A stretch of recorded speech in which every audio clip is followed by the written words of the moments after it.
অন্যের কাছে নিজেকে বেশি চেনানোটা নেহাতই একটা বোকামি।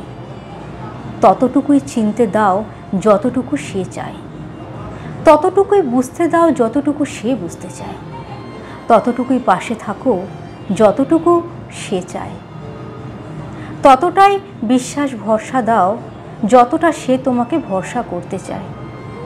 সে যতটা ভরসা করার যোগ্যতা রাখে, ততটাই সাপোর্ট দেবে যতটা সে চায়, ততটাই ভালোবাসো যতটা সে নিতে পারে। কারণ যখন তুমি কারো কাছে নিজেকে চেনাবে, বোঝাবে, কাউকে সাপোর্ট করবে, পাশে থাকবে, বিশ্বাস ভরসা দেবে, ভালোবাসার জন্য মরিয়া হয়ে উঠবে, যখন তুমি তাকে আঁকড়ে ধরতে চাইবে,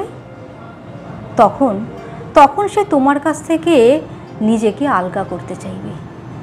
এটাই হবে তীব্র কষ্টের কারণ। ওই এক্সট্রা এফর্টের জন্যই কষ্টটা বেশি গভীরভাবে চেপে ধরবে। তাই নিজেকেও একটু সাবধানে অন্যের কাছে প্রকাশ করো, যাতে কষ্টটা সহনীয় হয়, গভীরতাটা যেন বেশি না হয়।